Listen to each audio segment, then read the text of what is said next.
sampai sini ya. Nah, itu keuntungan bisa menguasai minimal sebuah bahasa pemrograman minimal. Seenggaknya lu kalau misalkan bisa C++, bisa nyari duit lewat Jogja, ya kan? Lewat adik tingkat minimal. Gitu. Kelebihan yang lainnya ya lu bisa cari kerjaan gitu. Entah itu remote, enaknya kita kerjanya bisa remote gitu kalau programmer. Terus untuk yang ketiga, nah apa yang dimaksud dengan bahasa pemrograman? Nah, bahasa pemrograman itu adalah salah satu representasi dari pemrograman gitu ya. Yang mana kita tahu ya, kan ada bahasa mesin atau simpelnya itu gini, komputer itu kan cuman mengerti bahasa komputer ya. Artinya dia cuman ngerti bahasa binary doang, yaitu satu dan nol, ya kan?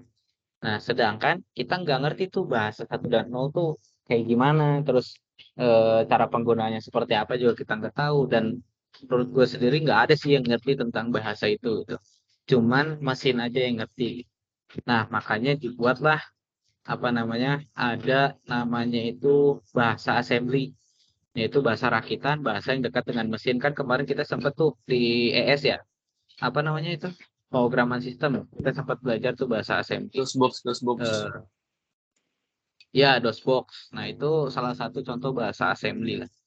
Nah, terus dibuat lagi lah ya, ada low level language, ada high level language.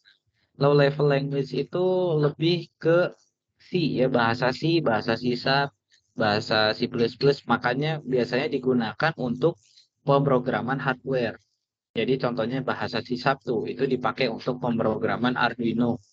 Biasanya kalau teman-teman waktu kemarin sempat apa namanya di pelajaran program sistem sempat pegang Arduino, nah itu bahasanya kita pakai bahasa C Sharp. Nah, terus kalau menengahnya apa? Menengahnya itu contohnya Java, mungkinnya Java apa JavaScript gitu. Terus ada high level language-nya yang semakin dekat dengan bahasa manusia gitu ya. Contohnya ada Python. Nah, Python itu salah satu bahasa pemrograman yang paling mudah untuk dipelajari gitu. Nah, kalau untuk di apa namanya di materi kita akan lebih ke web developer ya. Nanti bahasa pemrograman yang bakalan kita pakai itu ada kurang lebih tiga ya, tiga. Sebetulnya lebih dari itu kalau kita cari-cari gitu. Tapi yang bakalan kita pakai kurang lebih tiga, cuman ada PHP, JavaScript, sama bahasa pemrograman database yaitu SQL. Jadi cuman itu. Pakai Python bisa nggak? Bisa. Jadi pakai Python juga tetap bisa kita bikin web gitu ya. Bahkan banyak juga tools-tools atau bisa dibilang library untuk bikin tampilan web gitu ya. Di Python itu ada. Nah, cuman kita nggak bakalan pakai itu. Kita bakalan lebih fokus ke struktural web dasar gitu ya. Yang mana nanti kita bakalan pakai hypertext markup language, HTML, terus ada cascading style, CSS, JavaScript ya, JS, terus nanti ada PHP, terus nanti ada lagi SQL. Jadi cuma kita fokus di 5 itu aja. Bahasa programannya ada berapa? Ada 3 ya. Yang lainnya bukan bahasa programan. HTML bukan bahasa programan. CSS juga bukan bahasa programan. Oke, lanjut ke sini. Sampai sini ada yang mau ditanya dulu gak? Kita belajar framework loh bang. Paham, paham, San, paham. Aman ya, paham sejauh ini ya. Oke. Lanjut. Nah, ini bahasa pemrograman apa dulu yang harus dipelajari terlebih dahulu? Kalau ini terlalu basic mungkinnya kalau gue nanyain ini, atau misalkan kalian bertanya tentang ini. Karena di awal juga kita waktu masuk kampus sudah pernah belajar tentang bahasa pemrograman C++. Dan kalau menurut gua dibilang salah juga enggak sih. Karena banyaknya kampus lainnya kalau gua bandingin sama kampus lain tuh banyaknya justru Java duluan yang dipelajari. Java atau JavaScript duluan. Nah, cuman nggak jadi masalah kalau misalkan kita belajar bahasa pemrograman C++ duluan juga nggak jadi masalah. Karena ketika kita mencoba untuk hal yang lebih sulit dulu ya, ini apa namanya, opini gue aja. Kita bakalan lebih mudah mempelajari hal yang lebih mudah nantinya gitu. Kita mempelajari bahasa pemrograman Java misalnya. Itu kan susah ya. Tapi ketika kita paham bahasa pemrograman Java, kita mau masuk ke Python, mau masuk ke C++, atau bahasa-bahasa pemrograman lainnya yang lebih ringan daripada itu bakal lebih gampang gitu. Karena semuanya itu sebetulnya konsepnya satu gitu ya. Meskipun berbeda jenisnya. Kan ada dua jenisnya ya bahasa pemrograman tuh. Ada object oriented programming sama ada prosedural gitu. Prosedural contohnya bahasa C gitu ya. Object oriented programming contohnya C++, Java dan lain-lain gitu. Tapi konsepnya tetap sama. Asal kita paham konsepnya, kita mau pindah juga gampang. Oke, lanjut. Nah, di sini ada jenis-jenis programmer. Nah, jenis-jenis programmer ini nanti kita bakalan bahas lebih lanjut di sini ya, jalur menjadi programmer. Di sini ada web programming, ada front end-nya, ada back end-nya, ada mobile, ada Android, ada iOS, ada desktop, ada embedded system programming, gitu ya. Nah, itu. Lanjut lagi, beragam beragam peluang menjadi programmer. Ini tadi udah kita bahas. Terus siapa saja yang bisa jadi programmer? Nah, ini semuanya bisa jadi programmer sebetulnya asal satu syaratnya punya akal dan sehat logikanya. Itu syarat untuk bisa menjadi programmer. Gitu ya. Karena karena orang yang nggak sekolah sekalipun bisa jadi programmer. Bahkan banyak itu. Sekarang udah banyak pelatihan-pelatihan yang menyediakan pembelajaran gitu ya. Cara gratis ada, tinggal buka YouTube ya kan. Mau bayar ada, yang premiumnya gitu. Lebih jelas, lebih terarah ada gitu. Jadi siapapun bisa jadi programmer gitu ya. Bahkan ada anak SMP ya, yang anaknya siapa ya lupa. Bukan anaknya Pak Ono, siapa ya satu lagi. Adalah itu dia punya sertifikat banyak tuh kejuaraan-kejuaraan tuh programmer. Justru kalau pemrograman diterapkan kepada anak-anak tuh bakalan lebih bagus lagi gitu untuk apa namanya implementasi gitu ya. Karena mungkin anak-anak logikanya juga mungkin otaknya masih putih lah ibaratnya belum tercampur sama masalah-masalah kayak CL gitu kan. Gitu. Jadi masih fokus, masih bisa belajar, masih jernih pikirannya, ya enak gitu. Ngajarinya enak, belajarnya enak. Lanjut. Apakah saya harus menguasai matematika untuk menguasai pemrograman? Nah, ini juga pertanyaan yang sebetulnya sering banget ditanyain sama orang-orang yang mau masuk dunia IT ya. Termasuk adik gua. Jadi adik gua udah sering tuh nawarin dia belajar pemrograman, belajar IT. Tapi dia takut sama apa namanya? Harus bisa matematika enggak? Karena kan emang IT tuh nggak lepas dari matematika ya. Sebetulnya yang diperluin, yang dibutuhin itu bukan gimana caranya kita bisa ngerjain matematika numerik, magnum, atau misalnya aljabar linear. Sebetulnya bukan itu gitu yang diperluin di matematika pemrograman, tapi lebih ke logikanya. Jadi konsep matematikanya itu tuh betul-betul diterapkan gitu. Sebenarnya kalau teman-teman pernah sekolah sampai SMP, ya itu udah bisa gitu ya belajar pemrograman karena yang diadopsi aritmatika matematika gitu. Paling pertambahan, pengurangan, pembagian gitu ya. Jadi kalau teman-teman misalnya ada pertanyaan nih 5 tambah 2 kali 2, nah itu jawabannya berapa? Kalau misalkan teman-teman masih jawab berapa? 5 tambah 2 berapa? 7 kali 2 14. Nah, jawabannya masih kayak gitu, ya sebaiknya belajar lagi. Karena harusnya 2 kali 2 dulu, 4, baru ditambah 5. Jadi perkalian kali batak lunak. Jadi konsep matematikanya itu sesederhana itu gitu. Cukup untuk bisa memulai belajar bahasa pemrograman gitu. Kecuali nanti kalau misalkan udah pemrogramannya tingkat tinggi nih, contoh kayak kemarin waktu kita JIS apa itu? Apa namanya? Yang ada si Caca tuh. Kelas apa ya kita ya? Mata kuliah apa ya lupa. Citra. Oh, ada Iya, kebegoing. pengolahan citra. Kamu baik. Masih inget aja. Pengolahan citra, inget lah. pengolahan citra. Nah, itu kan itu betul-betul butuh matematika yang tinggi ya sebetulnya. Kita harus ngerti matriks karena kita bakalan mengelola data yang ada pada sebuah gambar gitu. Jadi gambar itu sebetulnya data angka gitu ya, yang bisa kita olah, bisa kita hapus backgroundnya, bisa kita rubah warnanya dan lain-lain gitu. Nah itu kita harus menguasai matriks, aljabar linear, yang kayak gitu-gitu tuh perlu memang. Tapi kalau untuk sebatas bikin company profile gitu ya, web, terus misalnya apalagi jual beli, kasir dan lain-lain ya itu cukup untuk pengurangan pembagian kayak gitu-gitu. Yang dasar.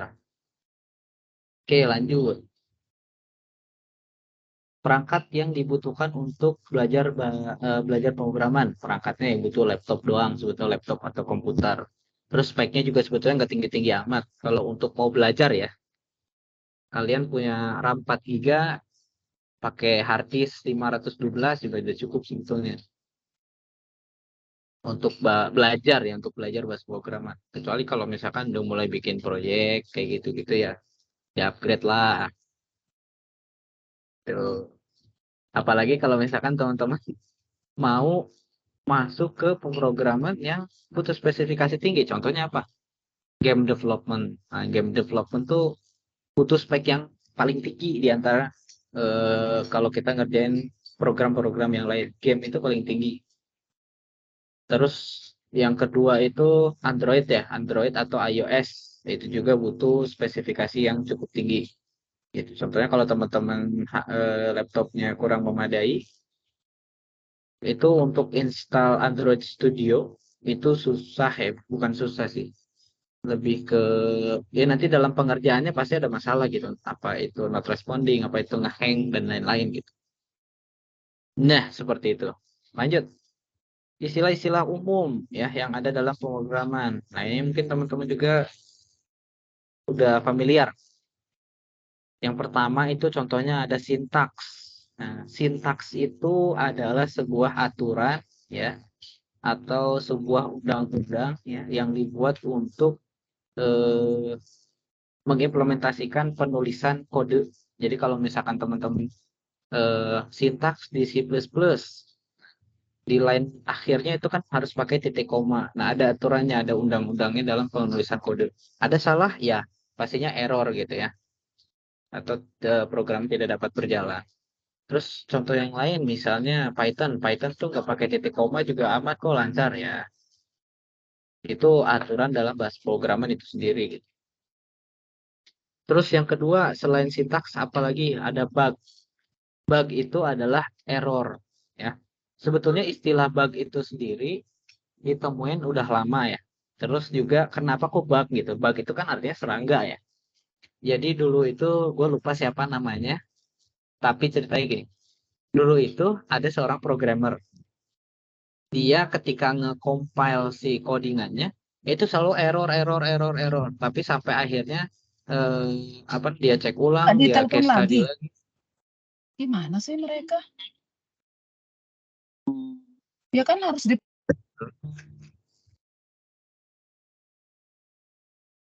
Aman ya, lanjut ya. Aman bang, kendala sedikit tadi. Oke. Nah, ternyata si orang itu nemuin bug atau serangga di dalam komputernya. Jadi itu ternyata yang bikin komputernya ngehang gitu, bukan kesalahan pada kode programnya. Nah, sampai sekarang akhirnya disebutlah bahwa error di codingan itu bug gitu istilahnya. Jadi asal usulnya dari situ ceritanya. Nah, itu yang kedua. Terus yang ketiga ada lagi apa namanya? Sintaks, bug, apalagi? Ada yang tahu nggak?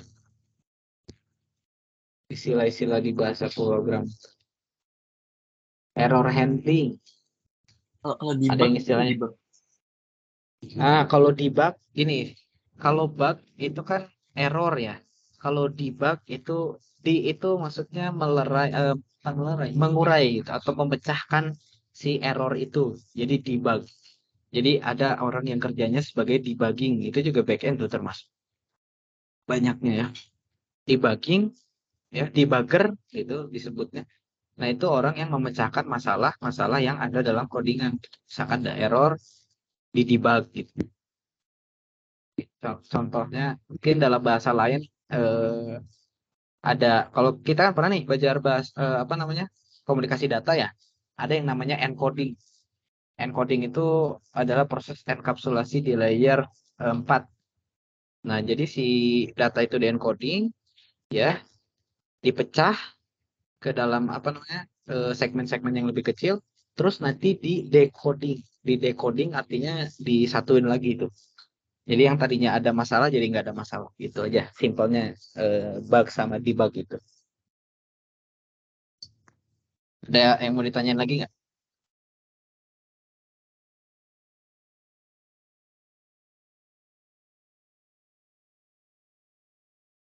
Nggak ada ya, lanjut ya. Kalau ada yang mau ditanyain langsung aja potong. Oke, lanjut. Bagaimana proses eh, apa sebuah program dibuat? Ya, kalau yang ini bagaimana proses sebuah program dibuat? Kita kan tahu ya, ini alur yang seharusnya ya. Alur yang seharusnya. Kita harus menentukan dulu apa namanya, fitur-fitur apa aja yang mau kita buat. Gitu. Jadi tujuan si program ini dibuat itu untuk apa? Nah, itu yang pertama. Gitu ya. Artinya ada masalah. Yang kedua, itu ada algoritma. Ingat ya, algoritma sama pemrograman itu beda. Algoritma itu adalah sebuah langkah-langkah ya yang berurutan untuk memecahkan suatu masalah. Nah, itu algoritma. Jadi masalahnya apa? Terus kita bikin algoritmanya seperti apa gitu supaya masalah itu bisa terpecahkan. Gitu ya. Contohnya kalau teman-teman ingat waktu semester 1 kita pernah ditanya gimana caranya bikin nasi. Kita mau bikin nasi kan tuh masalah tuh. Nah, gimana nih algoritmanya supaya masalah itu bisa terpecahkan, ya? Ya, artinya kita tuang dulu tuh berasnya misalkan ke Magicom, terus kedua kita cuci, terus ketiga kita isi air, masukin ke Magicom, nyalain Magicomnya gitu kan. Kita tunggu, kemudian 30 menit kemudian selesai. Nah, itu salah satu apa namanya, contoh algoritma gitu ya. Nah, kemudian setelah itu bagaimana? Setelah udah kita bikin apa namanya, tentukan masalahnya apa, algoritmanya apa. Ketiga, kita bikin apa namanya, programnya baru. Kita implementasikan dari si algoritma ini ke program, gitu ya. Nah, terus dalam pembuatan program juga biasanya tidak sendiri ya. Untuk bisa mencapai sebuah aplikasi yang besar itu nggak sendiri, ada timnya masing-masing, ada front end-nya, ada back end-nya gitu ya. Kemudian untuk pengembangan fiturnya juga harus di testing gitu ya. Contoh. Tapi sekarang udah ada sih namanya automatic testing atau automate testing. Nah, jadi kita udah bukan nggak perlu lagi apa namanya, bukan kita nggak perlu lagi QA ya, QA itu tetap perlu gitu, bahkan biasanya QA yang pakai tools ini automatic testing gitu. Jadi di tes nih aplikasi yang udah kita buat, entah web, entah aplikasi desktop, entah aplikasi Android, dites secara otomatis. Kalau masih ditemukan bug ya kita perbaiki sampai akhirnya program itu jadi sebuah aplikasi yang bermanfaat dan bisa memudahkan pekerjaan kita. Itu lanjut lagi. Ke-12, bagaimana cara memulai belajar pemrograman? Ya, kalau ini asal ada niat, ya, perangkatnya juga ada, kita bisa buka YouTube ya, tinggal cari aja bahasa apa yang mau kita pelajarin duluan gitu ya. Kalau saran gue sih pelajarin bahasa kalau nggak Java, C++. Gitu ya. Kemudian bahasa keduanya mau Python, mau apa ya bebas gitu ke sana. Oke, lanjut bagaimana caranya bisa jadi programmer hebat. Nah, untuk yang ini nih yang harus digarisbawahin. Biasanya kita suka berpikir kayak gini, gila ya dia bikin program hebat banget gitu, bisa kayak gitu, bisa kayak gitu.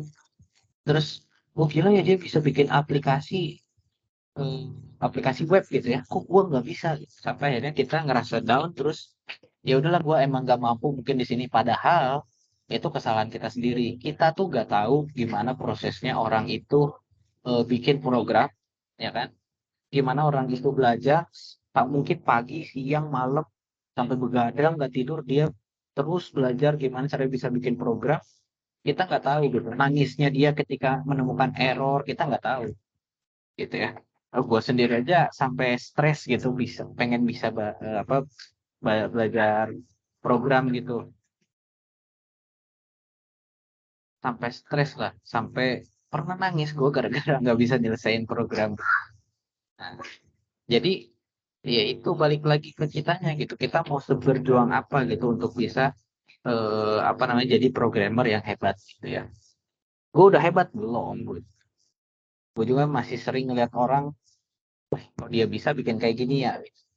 Ya, gue juga akhirnya introspeksi diri ya gue nggak se-effort dia gitu belajarnya gitu ya. Jadi tetap kalau saran gue, kalian ikutan kursus apapun, ikut belajar di sini, kalian tetap kembangin sendiri juga. Habis ini ada yang mau ditanya nggak? Dari A nih, gimana pemrograman? Jelas nggak yang gue sampaikan? Kalau misalnya yang jelas boleh ditanyain.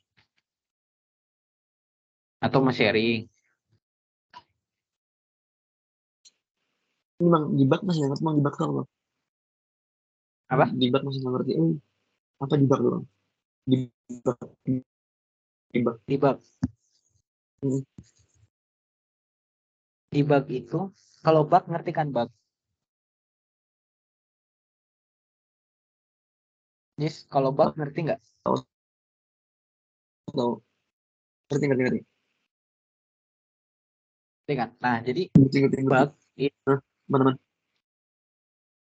bug itu adalah sebuah istilah dalam pembuatan kode ya di suatu pemrograman yang menyatakan bahwa kode itu error. Nah, bug tuh kita sebutnya ya kan. Nah, debug adalah proses penyelesaian masalah itu yang tadinya error jadi gak error. Itu debug. Kita benerin tuh codingannya, entah misalnya ada kesalahan penulisan, kesalahan sintaks, yang harusnya pakai titik koma ini nggak pakai. Nah, itu debug tuh. Gitu. Nah, kemarin yang waktu si L itu kan ikutan seleksi ASLE PR ya. Itu kalau nggak salah ada debug juga. L itu kan debug itu namanya. Jadi dikasih program error, silakan perbaiki sampai program ini bisa berjalan. Gitu. Nah, itu debug.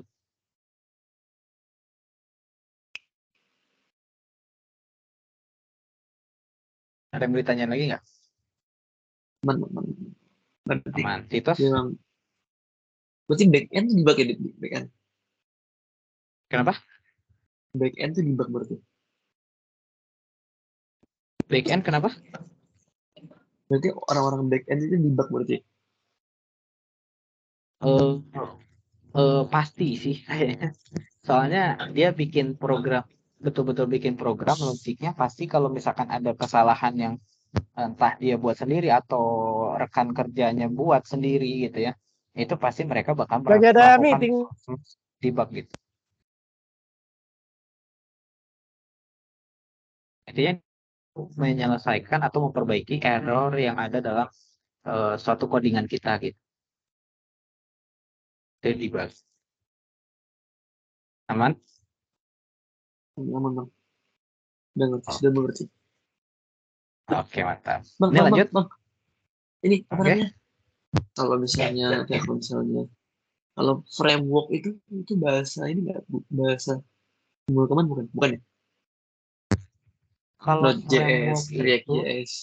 ya, ya, bahasa pemrogramannya kalau contoh yang tadi disebutin sama Ajis itu apa ada Node.js, React.js dan lain-lainnya, ada banyak banget frameworknya. Itu adalah framework-framework yang dimiliki oleh bahasa pemrograman JavaScript. Jadi bahasanya apa? Bahasa pemrograman JavaScript gitu. Nah, framework itu apa? Framework itu adalah ya kalau kita artiin ya ke bahasa Indonesia ya bingkai kerja gitu. Dalam artian eh, bisa dibilang kan template ya. Bisa dibilang template lah tapi yang tadinya kita harus ngoding panjang nih, ya kan? Tapi jadi lebih singkat gitu. Nah, itu framework. Contohnya mungkin kalau di framework untuk CSS ya, yang paling mudah kita bahas, itu ada Bootstrap. Ya, ketika kita mau misalnya bikin suatu, apa namanya, bar. Kita mau bikin suatu bar. Itu kan kita harus bikin namanya div-nya dulu. Terus di dalam div ada div lagi, ya kan? Terus ada kontainer dan lain-lain. Kalau misalkan kita mau bikin navbar. Nah, itu kalau manual. Tapi kalau misalkan kita mau pakai framework, ya itu cukup div, terus di stylenya tulis apa namanya, navbar gitu. Udah cukup langsung keluar. Nah, itu framework tuh mempersimpel atau mempermudah pekerjaan kita dalam membuat satu program menggunakan bahasa pemrograman tertentu gitu. Nah, itu framework. Berarti apa namanya? Berarti eh, lebih ke apa? Lebih ke cuman bukan bahasa pemrograman, tapi cuman membantu bahasa pemrograman ya. Gitu. Ya, bisa dibilang gitu. Membantu bahasa pemrograman gitu. Dan semua juga ya itu pakai framework. Yang udah perusahaan besar-besar tuh semua pakai framework. Karena framework itu adalah suatu bingkai kerja yang ibaratnya sudah terverifikasi lah dari segi keamanannya, dari segi apa namanya sintaks-sintaksnya, mempermudah juga kita dalam penerapan bahasa pemrograman ke codingan kita gitu. Itu aman? Teman-teman. Oke, terus gimana terus? Kalau sintaks itu apa sintaks? Kalau sintaks itu adalah suatu aturan. Jadi salah satu contohnya nih, C++ itu belakangnya harus pakai titik koma. Kalau di akhir, nah itu sintaks. Jadi aturan penulisan kode sintaks itu simple. Kalau misalkan salah penulisannya, ya sintaksnya salah gitu, ya bakalan error gitu program. Nah itu sintaks. Aman? Nama-nama. Oke. Oke, kita lanjut ya. Ke B nih sekarang. Jalur menjadi programmer. Programmer tuh ada banyak banget. Ya, mulai dari web programming, terus ada mobile programming, ada Android programming, ada iOS programming, ada desktop programming, ada juga embedded system programming. Luas banget gitu ya programmer itu.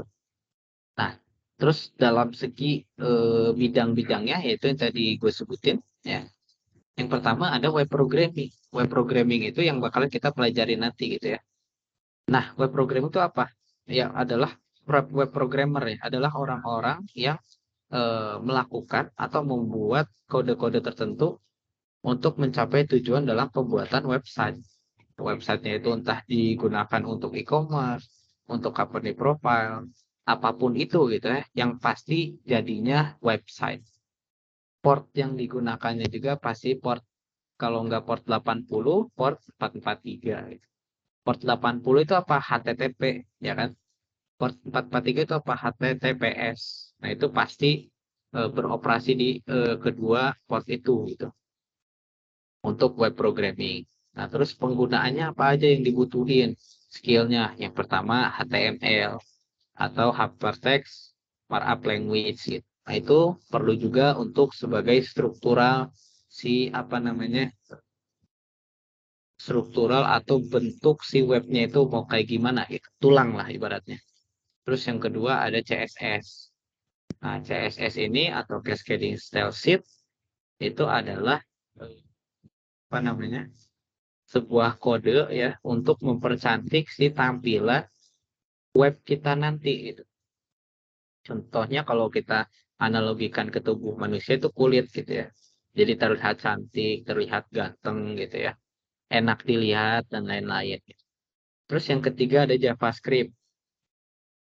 JavaScript ini adalah suatu bahasa pemrograman ya yang umumnya digunakan untuk pembuatan website.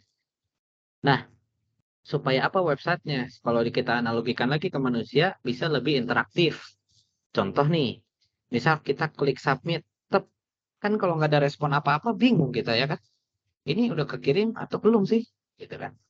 Beda kalau misalkan pas kita klik submit, muncul notif set. Nah, itu kan alert, ya kan? Muncul alert misalkan, biodata Anda berhasil dikirim. Nah, itu pakai JavaScript. Jadi ada pemberitahuan, website bisa lebih interaktif gitu ya.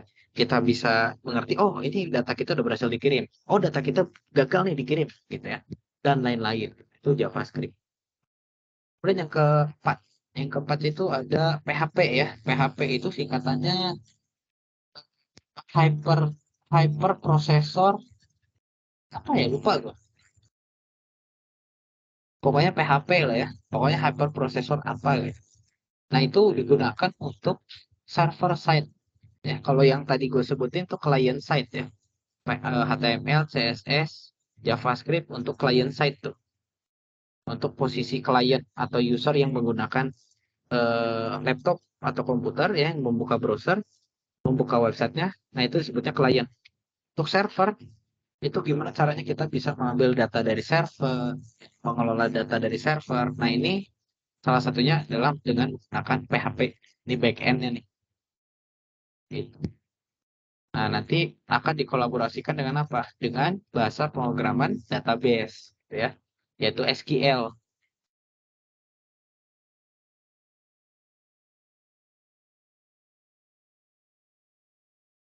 Mungkin teman-teman juga udah pernah belajar bahasa pemrograman database ya, SQL udah pernah kan?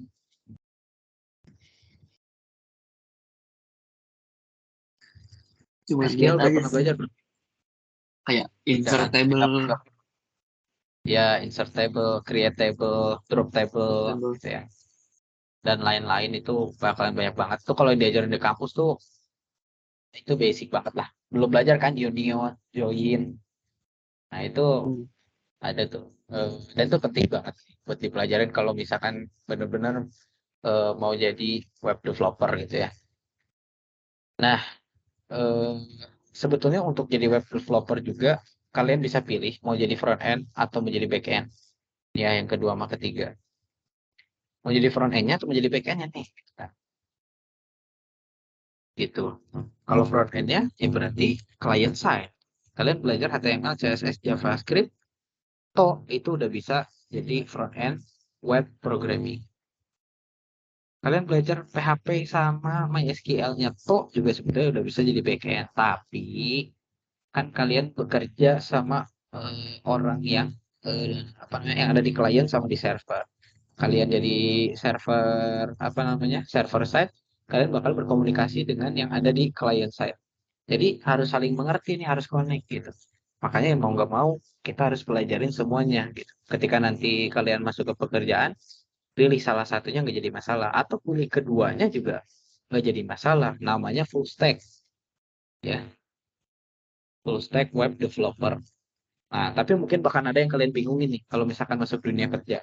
Kenapa kalau kita kerja sebagai front end web programming gajinya besar, terus masuk back end web programming gajinya besar, tapi ketika kita kerja sebagai full stack itu gajinya lebih kecil. Tahu nggak kenapa?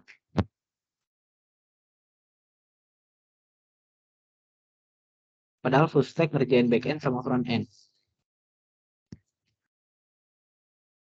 Gak tahu bang. Kenapa? Coba ulang. Kenapa? Lebih gede gajinya maksudnya? Ya, jadi kalau lu kerja sebagai front end programming atau sebagai back end programming, itu lebih besar gajinya dibanding lu jadi full stack. Sedangkan full stack itu lu ngerjain dua-duanya. Nah, itu kenapa tahu nggak? Mungkin lebih ke tampilan kali ya. Jadi mahal. Betul? Bisa jadi. Tapi mungkin maksudnya arahnya ini gue lurusin ya. Karena gini, orang-orang atau perusahaan-perusahaan yang membutuhkan seorang full stack web developer itu ada dua kemungkinan. Yang pertama itu untuk menguji program antara di server side sama di client side itu udah sesuai atau belum, itu full stack. Nah, atau alasan kedua, dia nggak bisa menyewa atau bukan menyewa apa ya, meng-hire lah karyawan front end dengan karyawan back end dengan gaji yang masing-masing misalnya anggaplah 10 juta front end, back end juga 10 juta gitu. Sehingga dia apa namanya? Ambil aja satu full stack, gajinya kita kasih sama misalkan 10 juta atau bahkan di bawah itu gitu. Nah, biasanya itu perusahaan yang budgetnya minim. Jadi dia nggak bisa nyewa satu-satu front end sama back end. Udah aja. Yang bisa keduanya siapa? Biar perusahaan gaji dengan harga yang sama gitu. Kalau nyewa satu programming doang. Ibarat. Paham nggak?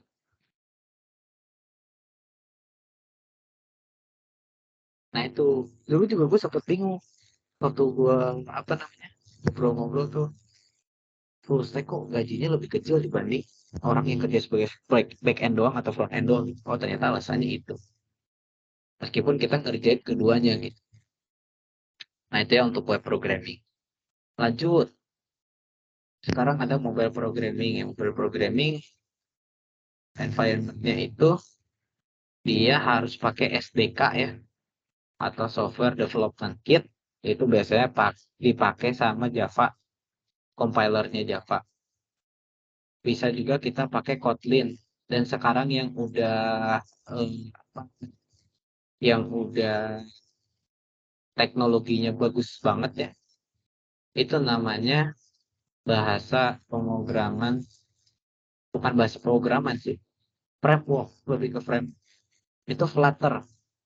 Nah, Flutter itu bisa diimplementasikan di iOS, bisa diimplementasikan di Android. Tapi kalau misalkan mau masing-masing, Android itu bahasa khususnya pakai Kotlin sekarang ya. Kalau dulu Java, terus untuk iOS itu bahasa programnya pakai Swift gitu ya. Mungkin L tuh yang pernah nyoba ke iOS programming ya. Karena dulu pernah ngobrol-ngobrol juga sama L tentang iOS programming ini. Pakainya bahasa programan Swift. Kalau gue sendiri belum pernah. Cuman tahu-tahu teorinya doang. Nah itu ya. Terus juga harus nggak kalian ya enggak gitu. Tergantung kalian maunya kemana. Nggak perlu semuanya kalian pelajari. Nah itu ya. Lanjut. Yang ketujuh ada desktop programming. Nah desktop programming pakai bahasa apa tuh? Umumnya pakai bahasa Java. Ya, kalau kemarin waktu kita ambil OOP tuh, Object Oriented Programming, waktu semester 2, nilai gua B. Nah, itu kita pakai bahasa pemrograman Java untuk bikin desktop, ya, aplikasi desktop. Nah, dan itu jujur emang susah sih. Susah. Makanya gue bilang Java tuh menurut gua susah gitu. Kayak gua nggak ngambil gitu. Tapi ada menurut orang justru lebih gampang Java dibandingin ya. Ya logikanya lebih bagus berarti di situ gitu ya. Jadi belum tentu teman-teman kalau misalkan nggak bisa di satu bidang, artinya lebih, sorry ya, lebih bodoh gitu atau gimana ya, enggak. Ada bidangnya masing-masing. Lanjut, hardware atau embedded system. Nah ini contohnya adalah IoT ya, atau Internet of Things. Ada juga WOT atau Website of Things. Nggak ada sekarang. Nah ini juga satu pemrograman yang berkaitan dengan hardware. Jadi ketika teman-teman coba mengimplementasikan misalkan codingan Arduino gitu ya. Tadi kan udah sempat dibahas di awal. Codingan Arduino pengen si lampu ini bisa dioperasikan lewat HP gitu. Bisa dimatiin, bisa dinyalain gitu ya. Atau kemarin proyeknya gua yang sama Azmi sama Tegar ya. Itu mungkin yang bisa dibahas. Kita bikin apa? Sensor ultrasonik gitu ya. Gimana caranya nih si mobil ketika parkir jaraknya udah mendekati tembok gitu ya belakangnya sekitar 30 cm. Nah, si sensornya itu akan mengeluarkan suara ultrasonik, akan mengeluarkan suara entah bunyinya tit atau apa gitu itu bisa kita atur lah untuk si suaranya gitu. Bisa kita rubah misalkan pakai suara manusia tergantung dari kepengenan kita kayak gimana. Nah, itu salah satu contoh dari embedded system. Sampai sini ada yang mau ditanyain nggak? Bang, mau nanya bang. Tadi kan Boleh. sempat bilang ada namanya game development. Itu bedanya apa dari jalur kita? Dari ini semua ke 8. Oh iya, oh iya, ini berarti tambahin satu lagi ya, game development gitu ya. Game development atau game programming. Nah, kalau game programming ini, dia kan memerlukan yang namanya, bentar, environment-nya dulu ya, gue jelasin ya. Contohnya itu ada Unreal Engine. Nah, itu salah satu environment dari game programming. Terus ada lagi Unity. Nah, kita tahu di situ kita menggunakan sebuah animasi-animasi 3D ya kan. Terus juga ada juga animasi 2D gitu yang bisa kita operasikan di Unity itu. Kita buat programnya di situ gimana caranya karakternya ini bisa gerak, bisa maju, bisa mundur. Gimana caranya apa namanya? Si karakternya ini 3D gitu ya. 360 derajat tuh kelihatan tuh si badannya gitu. Seperti itu. Nah, makanya game programming ini membutuhkan spesifikasi yang tinggi karena berkaitan dengan visualisasi gitu. Kita tahu kalau misalkan ngedesain aja atau ngedit video aja itu harus speknya tinggi. Minimal AMD Ryzen 7 misalnya, Ryzen 5, Ryzen 7 tinggi gitu speknya untuk melakukan pengeditan video gitu, visualisasi gambar, video gitu ya. Bahkan bukan cuma itu, kalau di game itu betul-betul penyatuan antara gambar, video, audio ya, dan pemrograman gitu. Nah, bahasa yang biasanya digunakan apa? Bahasa yang biasa digunakan adalah bahasa C atau C++. Ada juga yang pakai C Sharp. Nah, kenapa? Karena supaya nanti ketika ini ilmu yang gue dapat dari Bintang ya, gue waktu itu ngobrol sama Bintang. Bintang, kenapa sih game development bukan bintang, bukan bintang jatuh, beda-beda, bukan bintang Jonika, bukan. Bintang ini siapa namanya? Es Aki. Budget. Oh, nanti. Iya, bintang Raden. Gue nanya tuh, kenapa ya kalau apa untuk game programming itu banyaknya nggak pakai Python justru gitu. Padahal Python kan paling gampang tuh untuk diimplementasiin. Justru banyaknya bahasa C Sharp atau bahasa C++ justru untuk bikin game. Contohnya Mobile Legends, ya. Ada Java-nya juga tuh digabung. Terus apa PUBG itu nggak pakai Python mereka. Kalau alasan dari Bintang sih katanya karena untuk masalah compile. Jadi ketika kita nge-compile si bahasa programan itu, kita tahu bahwa bahasa Python itu high level language, lebih dekat ke bahasa manusia. Tapi kalau C++ atau bahasa C Sharp itu lebih dekat ke bahasa mesin. Jadi ketika di-compile itu nggak berat gitu. Kalau kata Bintang gitu, ilmu yang gue dapat dari Bintang, oh ternyata gini, ya logis juga sih. Nah, itu alasannya kenapa yang programming itu butuh spesifikasi yang tinggi. Jelas nggak Itu yang perbedaan kemarin, di antara bidang apa? itu yang kemarin yang Azmi buat tuh waktu itu pernah gue lihat yang bikin mini game itu pakai apa, Bang Azmi? Aduh lupa tuh. Oh, Apa? Sorry. itu pakai Python, Bang. Kurang. Nah itu gimana? Ini aku share screen deh, aku share screen, aku kasih tahu nih. Boleh, Bang? Aku share screen. Boleh. Enggak, itu waktu itu tuh ada TBO kan. Jadi tuh kita eh, harus buat citra gitu.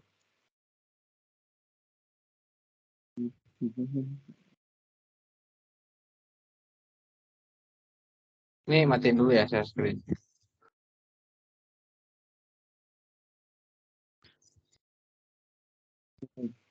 Citra tolol.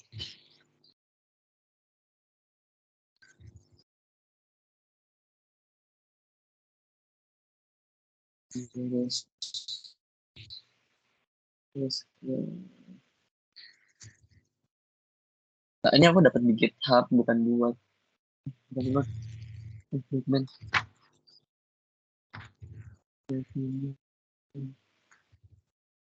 Hmm, Pemrograman pola citra. Kan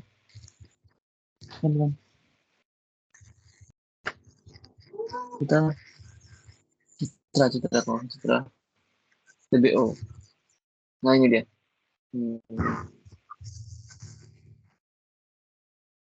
Nah, Apa? kelihatan nggak? IT. Kelihatan nggak? Ya katanya mau ngambil IT. Udah kuliah. Nah, ini Oh, Brawijaya. Di Brawijaya. Wah, bagus tuh. Mana ini? Terus? Mm-mm. Terus pas di running ya. Nah, Wah, keren. Nah ini tadi kan katanya cuma apa Oke, namanya yang pakai bahasa C ini. Berarti pakai bahasa Python itu bisa dong masuk ke game itu game betul. programming. Betul. Jadi untuk pembuatan game itu menggunakan bahasa apapun bisa. Bisa menggunakan bahasa pun, mau pakai Python, mau pakai C++, mau pakai JavaScript bahkan bisa. Cuman kenapa perusahaan-perusahaan besar itu kebanyakan itu menggunakan bahasa C atau bahasa C++, C Sharp gitu, supaya mengurangi beban apa namanya ke sistemnya gitu. Gitu. Kalau untuk bisa nggak pakai Python? Bisa bikin game pakai Python. Semuanya bisa karena konsepnya sama. Konsepnya sama untuk apa namanya semua bahasa pemrograman. Maka implementasinya pun sebetulnya semua bisa. itu aku dapat di GitHub tadi. Ya copy paste aja. Itu Buat UAS program TBO buat apa kemarin. tuh? Tugas. Oh, Budi UAS ini bang, Budi ini. TBO. Ah, Budi ini. oh, Budi. Nih, Mm-mm. Susah soalnya coy. kalau gua TBO nyantai sih. Aku TBO gua siapa multi itu lupa. BBF.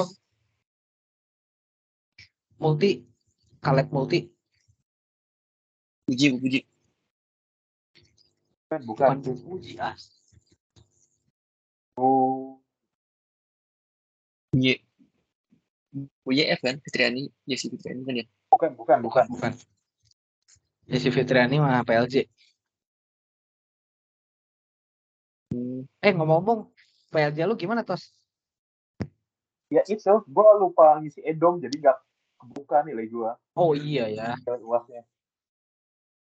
Ternyata auto A kayak gitu. Ternyata hancur Biasanya kalau kayak gitu A-nya. auto A. Apa itu? Hancur. Hancur. Astagfirullahaladzim. Bagus lah, pasti bagus, yakin gue. Amin. Amin, amin. Tapi IPK-nya mah udah keluar kan, IPK-nya. Udah bang, udah keluar. Aman kan? Ya Aman dari situ kan? kalau Aman kan? situ bagus, aman. Aman lah. Alhamdulillah. Masih bisa ngambil 24 SKS kan? Bisa lah. Sejarah nggak spesifik itu. Nah, itu di atas 3 berarti kalau bisa, ya pasti aman. Karena kalau nggak Kalau bisa bisa ngambil aman. 24 itu ada yang ngulang atau gimana sih? Nah, itu gua nggak tahu ya. Kurang tahu sih kalau itu. Coba tanya L. L yang berpengalaman. L banyak pengalamannya. Apa-apa ini buat sharing. Oke lanjut bang, lanjut sharing. Oke, lanjut ya. Itu udah jelas yang B ini, bagian B. Man. Oke, aman. Lanjut ya. Nah, sekarang hal yang harus dikuasai nih. Yang pertama algoritma yang udah dijelasin di awal ya. Jadi logis nggak lu jadi orang gitu kan? Lu mau masak nasi tapi dimasukin dulu ke magicom dinyalain baru isi air kan? Gak logis tuh. Logis gak lu jadi orang? Makanya gue bilang untuk belajar bahasa programan lu punya otak, punya akal, logiknya sehat. Nah itu syarat syarat utama gitu, waras gitu ya, berakal. Kalau bisa punya itu ya bisa belajar bahasa programan. Algoritma itu penting ya dan harusnya setiap orang bisa. Cuman kapasitas atau kemampuan untuk menganalisa tiap orang beda-beda. Kalau menurut gue itu cuma masalah waktu aja. Dan sering enggaknya untuk kita ngasah si logika itu. Gitu. Dan jangan takut untuk belajar, apa ya, ibaratnya belajar bukan gila-gilaan. Dia bisa dibilang gila-gilaan sih. Pagi, siang, malam gitu ya. belajar untuk bisa menguasai sebuah bahasa pemrograman, jangan takut ya dihantam cuma di satu pemrograman aja gitu, bahasa apa di satu bahasa pemrograman aja. Ketika lu mau pindah ke bahasa pemrograman yang lain juga nggak terlalu berat dirinya gitu. Asal punya itu dulu. Yang kedua struktur data. Apa contohnya struktur data yang bisa sebutin nggak? Struktur data itu eh, lebih ke struktur dari data-data yang ada. Iya kan? Sorting. Apa? Oh, ini kayak ini kan struktur data itu kalau kayak misalnya eh ini loh apa namanya? Bubble sort itu kan, selection sort lagi. Betul. Tree. Insert Eh, sort. apa tree Ya. itu yang pohon dulu. Iya betul. Itu semuanya ada 25. Ada Oh, 25 25. algoritma Banyak juga ternyata. pemrograman struktur data. Ya, atau algoritma struktur data itu ada 25. Yang umum biasanya dipakai. Sebenarnya banyak ya. Bahkan kita bisa bikin algoritma sendiri untuk struktur data. Cuman yang umum digunakan itu ada 25. Yang tadi salah satu contohnya adalah yang disebutin sama Ajis. Ada bubble sort, ada insertion sort, ya, ada tree, dan lain-lain. Nah, itu ada searching binary ya dan lain-lain. Nah, itu algoritma struktur data. Nah, tapi struktur data itu yang paling simple adalah array. Array itu struktur data.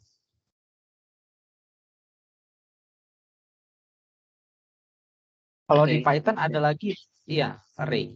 Kalau di Python ada lagi list.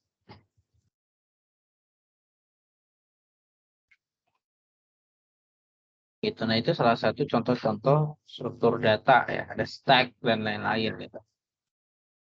Nah, itu di struktur data. Nah, itu nanti juga kita bakalan pelajarin itu ya. Mungkin pakai bahasa pemrograman PHP atau pakai JavaScript. Oke, lanjut. Pentingnya bahasa Inggris. Nah, kenapa gue di sini apa namanya sangat menekankan bahwa pentingnya nih bahasa Inggris di dunia IT ya. Kita tahu sendiri ya. Dunia IT ini betul-betul walaupun awalnya dari kita, gitu, dari timur, dari Al-Khwarizmi, bukan Ale ya, yang menemukan angka 1 dan 0, tapi tetap yang mengadopsi dan mengembangkannya itu dari barat. Semua dokumentasi-dokumentasi, research, penelitian, pengembangan semua dari barat. Itu yang artinya mereka pada pakai bahasa Inggris gitu. Ya, kayak kita misalkan mau belajar Python atau jangan Python lah ini bahas ke web aja ya. Mau belajar web, kita buka dokumentasi PHP. Bahasa Inggris, nggak ada yang bahasa Indonesia. Kecuali kita mau bikin dokumentasi sendiri, menerjemahkan. Boleh tuh, ya bikin website yang kita menerjemahkan dokumentasi-dokumentasi ya ada gitu ya. Kita terjemahkan ke bahasa Indonesia. Jadi orang Indo belajarnya lewat website kita gitu. Bisa kalau mau gitu ya. Nah, tapi ya umumnya bahasa Inggris gitu ya. Dokumentasi kalau nggak ngerti bahasa Inggris ya kita nggak bisa mengimplementasikan dokumentasi yang ada. Terus pentingnya dokumentasi juga menurut gua sangat-sangat penting. Kita nggak mungkin bisa apa namanya? Ibaratnya simpelnya gini loh dokumentasi itu. Kalau kalian lihat di instan ya, di instan di belakangnya itu ada dokumentasi, langkah-langkah pembuatan mie instan. Dokumentasi itu namanya. Buka dulu bungkusnya, terus apa namanya? Mie-nya simpan dulu di mangkok, buka bumbunya, dan lain-lain gitu ya. Nah, itu adalah dokumentasi. Nah, seiring berjalannya waktu, kita udah nggak baca itu lagi, gitu ya. Kita udah tahu cara penggunaannya, gitu. Nah, dokumentasi juga sama. Untuk awal-awal kita pakai dokumentasi baca dan lain-lain. Nah, untuk penggunaan selanjutnya, kalau kita udah ngerti, udah paham ya, nggak perlu buka-buka dokumentasi lagi, gitu ya. Tapi karena ada update, ada upgrade, bahasa programan, versi-versinya kan ada tuh beda-beda, ada dokumentasi baru. Ya, mau nggak mau ya, kalau kita programmer, harus sering baca dokumentasi gitu. Misalkan ada versi baru, mau nggak mau kita buka dokumen kayak gitu. Lanjut ya, command line. Nah, command line ini adalah suatu yang menyeramkan bagi orang-orang IT ya. Karena biasanya kita ngejalanin program itu tinggal langsung compile di aplikasi. Kalau dulu C++ kita tinggal run F11 gitu kan. Compile langsung keluar command prompt-nya. Nah, hal itu juga nggak jadi masalah sebetulnya. Tapi kenapa kita membutuhkan command line ini? Karena kalau misalkan kita jadi seorang programmer, kita akan terus menggunakan command line. Ya, akan terbiasa dengan command line. Contohnya apa? Misalkan kita mengoperasikan Git, ya. Kita mau ngirim data ke server, itu pakai Git, ya. Mau nggak mau harus pakai command line gitu. Perintah-perintah dasar minimal bisa dikuasai. Nanti kita belajar. Bahkan sebelum kita belajar pemrograman web, gue pengen bisa dulu nih command line, teman-teman. Nah, itu penting. Command line, Git, itu kita kuasain dulu. Baru kita belajar bahasa pemrograman. Itu. Itu mau melawan silabus ya, atau kurikulum kampus. Yang menurut gue gimana ya, gitulah. Cuman apa namanya, betul-betul kita fokus ke basicnya doang. Lanjut. Nah, padahal harus garis bawahi, ini adalah basicnya gitu loh. Mungkin kampus berniat untuk kalian belajar aja dulu basicnya. Enggak, justru ini basicnya gitu. Basicnya justru nggak dipelajari, justru ini penting. Gitu ya. Lanjut ya. Terus ada VCS. VCS itu adalah video call selawat. Bukan. Version control system. Version control system. Contohnya apa nih version control system? Contohnya Git Kayaknya bukan ya, yang sistem tadi. deh. Kayaknya ada yang lain deh. Ada yang lain? Dan gitu bang, dan gitu bang. Nggak boleh ya. Nggak boleh. Lagi di Nah, markas soalnya. ini apa coba contohnya? VCS, ada yang tahu nggak?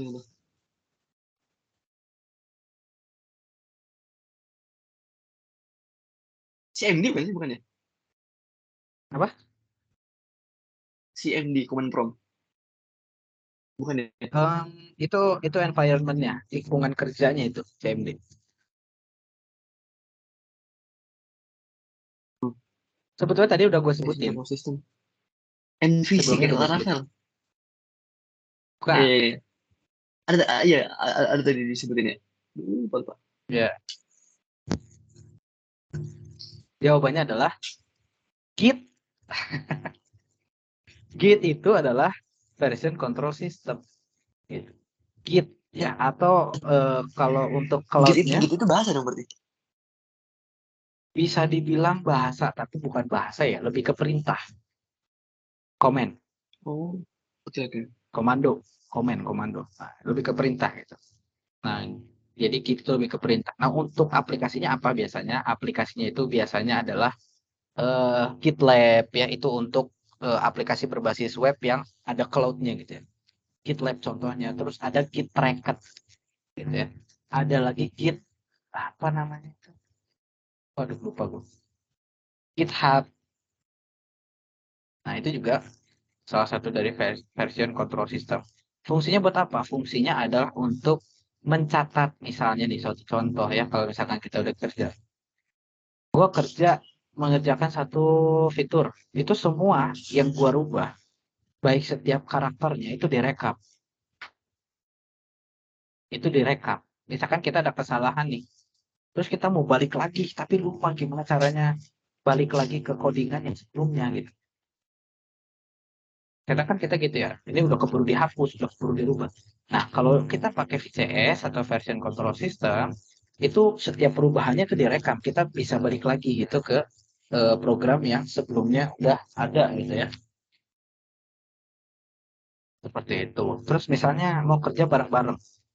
Jis, lo kerjain fitur ini ya, gua kerjain fitur ini ya. Kita kerjain tuh, terus kita masukin ke server. Kayak gitu. Jadi kita kerja dalam satu waktu, ya, mengerjakan fitur yang berbeda dalam satu waktu ke sistem yang sama. Itu fungsi dari VCS atau version control system. Oke, lanjut lagi. Ada lagi namanya package manager. Package manager itu apa? Kalau ini jujur gue juga belum terlalu mendalami ya. Tapi simpelnya itu adalah library. Nah, package manager, library. Contoh kalau di Python tuh banyak banget ya. Ada NumPy, ada apalagi socket, ada JSON. Itu semuanya adalah library yang kita pakai di bahasa implementasi bahasa pemrograman Python gitu. Nah, bisa nggak kita bikin library sendiri? Bisa. Sebetulnya kalau kita nggak mau, gue nggak mau dah pakai library yang udah ada, gue pengen bikin sendiri, bisa nggak? Bisa. Pakai bahasa pemrograman Python kita bikin sendiri gitu. Sangat bisa. Sebetulnya itu kurang lebih jadi kayak fungsi gitu ya, atau method gitu. Library itu. Kita kan bisa bikin method sendiri. Tapi ya, kenapa kita tetap menggunakan library? Karena library yang kita buat sendiri atau method yang kita buat sendiri itu belum pasti akan sesempurna library yang udah ada. Library yang udah disediain sama Python-nya. Atau dokumentasi-dokumentasi yang udah disediain sama Python-nya.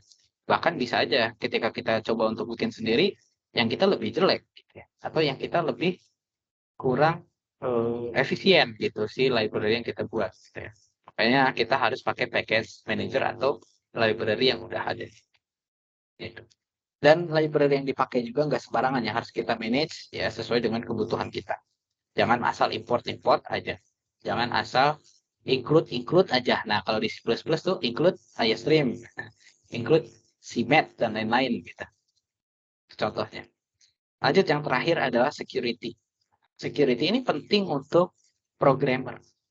Kenapa penting untuk programmer? Kan udah ada cyber security. Betul, udah ada cyber security. Cyber security itu mereka fokusnya apa namanya? Kalau kita masih ingat OSI layer ya. Masih ingat nggak kepanjangannya OSI layer? OSI. OSI itu Open System Interconnection. Nah, di situ ada layer-layernya. Mulai dari layer 1. Layer 1 apa? Physical layer. Layer 2 data link. Layer 3 network. Layer 4 transport. Layer 5 session. Layer 6 presentation. Layer 7 application. Kita sebagai programming itu bekerja di layer 7 atau application.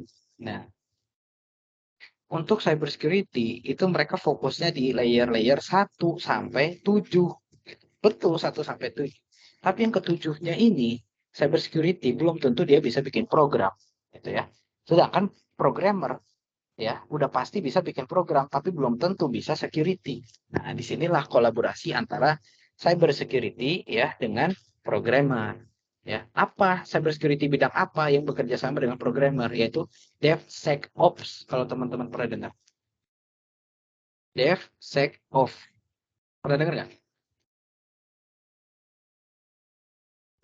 Jadi DevSecOps itu Development Security Operation. Fungsinya adalah untuk membantu atau mendampingi dari sisi keamanan dalam pengembangan sebuah aplikasi atau sebuah sistem. Nah, itu cyber security DevSecOps gitu ya. Nah, jadi bekerja bareng-bareng nanti sama si programmer gitu. Contoh, oke, salah satu contoh misalnya.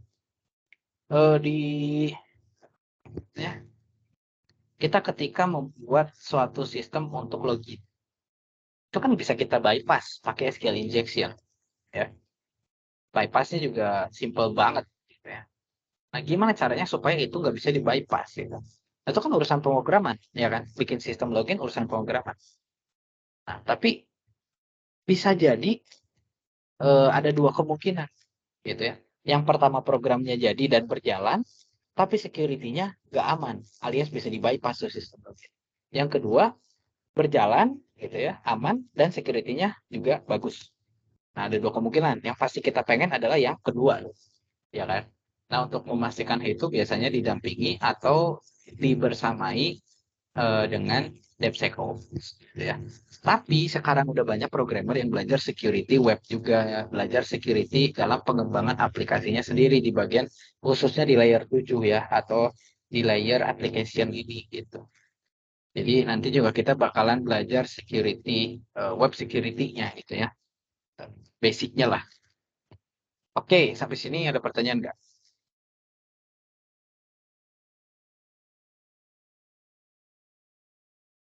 Yang tingkatan tuh Bang Giri Bang. Itu tingkatan keamanan gitu. Apa? Yang tingkatan. Yang OSI. Hmm. Nah, jadi OSI layer ya, simpelnya gini, OSI layer itu adalah sebuah model ya yang digunakan untuk merepresentasikan bagaimana cara kerja komunikasi komputer. Nah, itu OSI. Itu.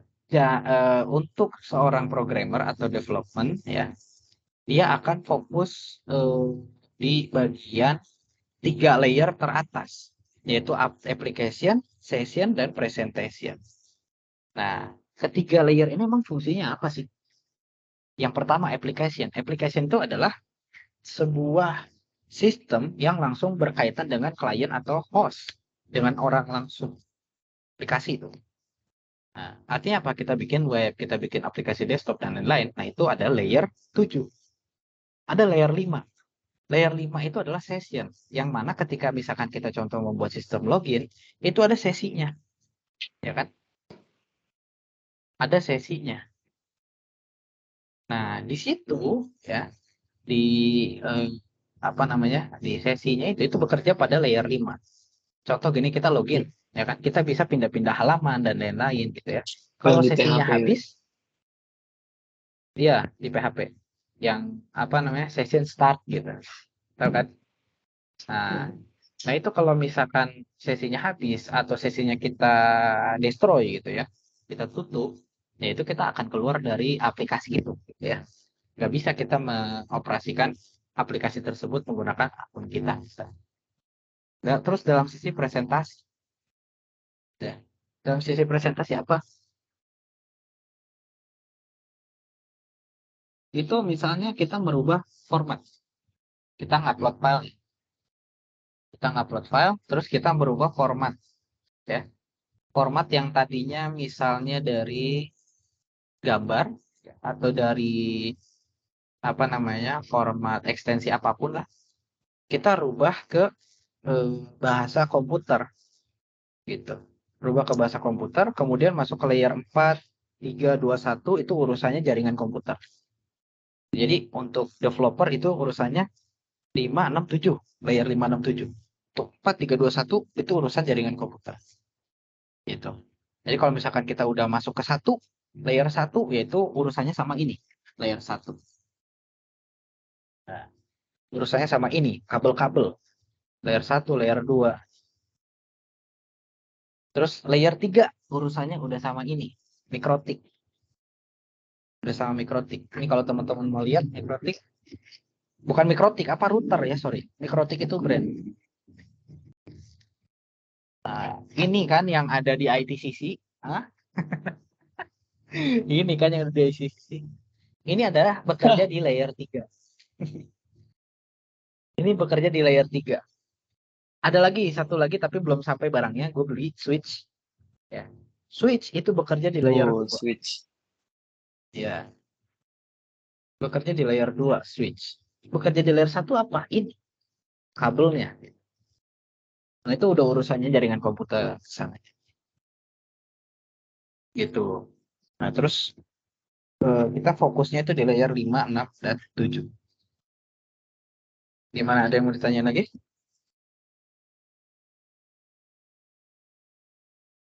Titos masih ada Titos? Aman Bang. Oke.